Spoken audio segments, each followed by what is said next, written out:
What's up, guys? Stas here. So we're going to break down the stock market today. Go figure, right? What else is new? We're going to break down the S&P, the Dow, the NASDAQ, the Russell, and we're going to break down three stocks that I'm looking at right now, one of which is Apple, and I'm not sure if you guys saw, but we got some big news regarding Apple, Foxconn, sales. So jam-packed video. If y'all find value, smash that like button. Make sure to subscribe here on YouTube. It's free, and you might as well follow me on X as well at Stas Talk Stocks, link down below. And guys, don't forget to get your free stocks from Moomoo. Once you open up your account and fund it with at least $100, using that link down below, you get 5 stocks, each up to $2,000, and fund your account with at least $1,000. On top of those 5 stocks, you get 10 more stocks, totaling 15 stocks, each up to $2,000. So get your money. Again, link down below. And with that being said, guys, cheers. Let's dive into it. So check it out. It's about, what time is it? 3 p.m. So we're starting off power hour right now, and all the indexes, well, are all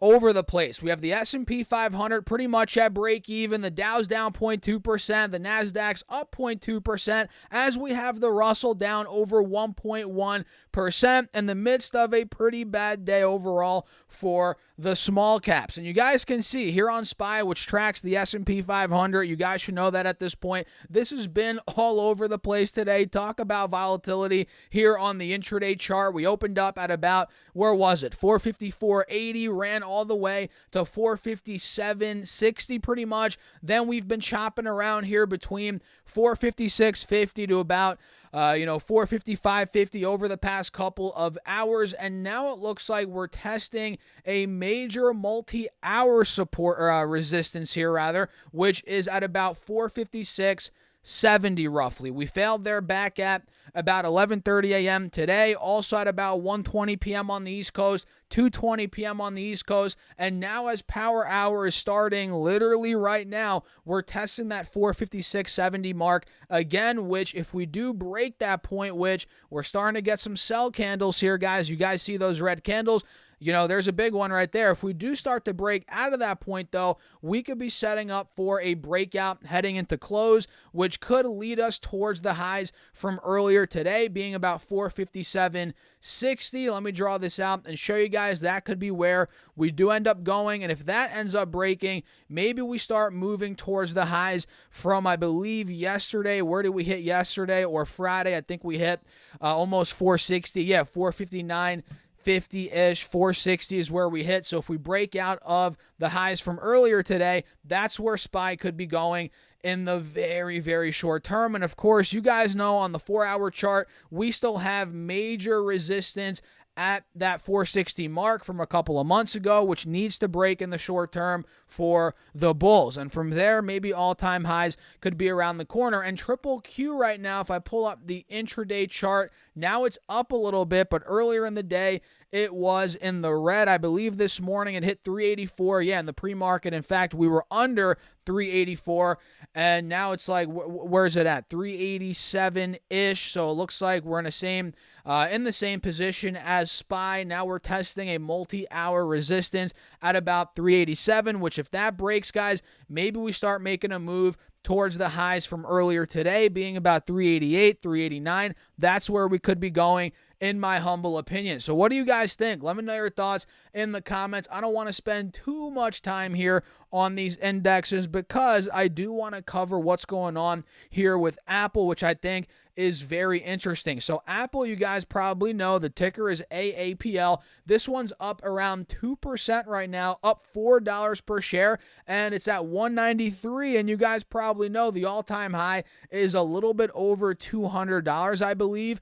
Let me see here. Where's the all-time high, guys? Let's see. Actually, no, it's at 198 from back in, when was this? The end of July. So I thought for some reason it was at $205 or something, but I guess I was wrong. 198 is the all-time high, and now we're $5 away to the dot, funny enough, as I'm making this video, from all-time high. So this thing is obviously breaking out. We were in a period of time, we were in a downtrend for a period of time in this channel, and now clearly ever since the beginning of last month, so about a month ago, ever since that that point, we started breaking out. Now we're above the moving averages. We have a golden cross.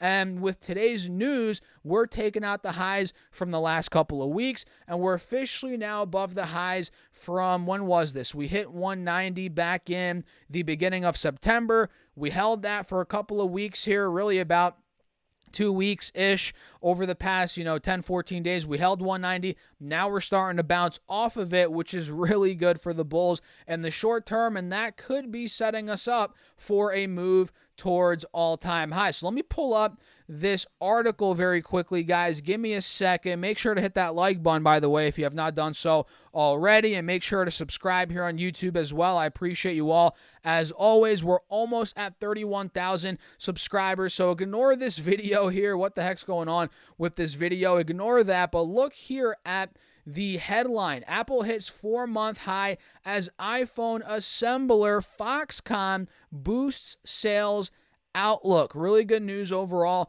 here for the company, guys. So you can see Apple shares hit the highest levels in 4 months, which we just covered on the charts. Tuesday, which is today, after the group's key iPhone assembly partner, Taiwan-based Foxconn, lifted its fourth quarter growth forecast amid improving consumer demand. Foxconn, arguably the most important company in Apple's global supply chain, said current quarter revenues would be better than its early autumn forecast for, quote, significant growth, which is really good. You always want to see, it's never a bad sign to see growth is better than expected. Guidance is better than it was previously. That's pretty much always a good sign. The company cited better than expected demand for smartphones, tablets, and other consumer electronics over the months of October and November. And the second half of the year is the traditional peak season for the information and communication technology industry. So think,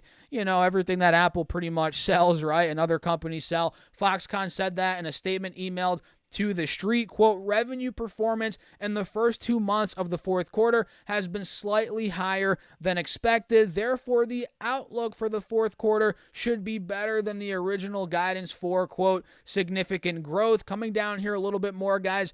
Let's see some numbers. So I'm not seeing anything particular here or specific, rather, when it comes to numbers from Foxconn. They're going to be doing this amount in sales or this or that.